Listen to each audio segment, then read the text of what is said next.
আজ সকাল থেকে পূর্ব পাঁশকুড়া বিধানসভার বিজেপি প্রার্থী সুব্রত মাইতি নির্বাচনী প্রচার চালালেন। কোলাঘাটের বরডাঙ্গি সহ পার্শ্ববর্তী বেশ কয়েকটি গ্রামে প্রচার চালান। এরপর দুপুরে সিন্দায় বৈষ্ণব সম্মেলনে যোগ দেন। অখিল ভারত বৈষ্ণব পরিষদের উদ্যোগে কয়েকশো বৈষ্ণব সমাজের মানুষ নিয়ে উত্তেজিত হয় বৈষ্ণব সম্মেলন।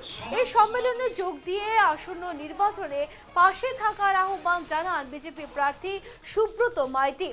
পূর্ব পাঁশকুড়া কেন্দ্রে প্রচার চালালেন বিজেপি প্রার্থী। কোলাঘাট সহ বেশ কয়েকটি গ্রামে সুব্রত মাইতির নির্বাচনী প্রচার বৈষ্ণব সম্মেলনে অংশ নিয়ে জনগণকে পাশে থাকার আহ্বান।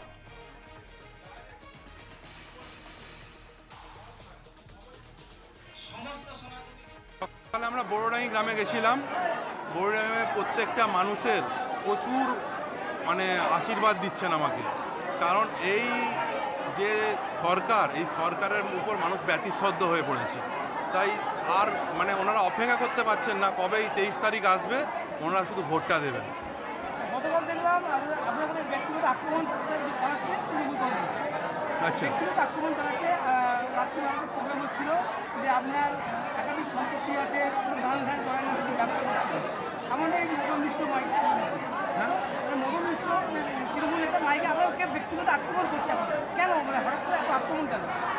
দেখুন, আমি একটা কথা বলি, ওনার রাজনৈতিক মতাদর্শ নিয়ে উনি রাজনীতি করছেন, আর ওনার চিন্তা ভাবনা যে কী জিনিস সেটা তো জনতা জনার্দন বলবে।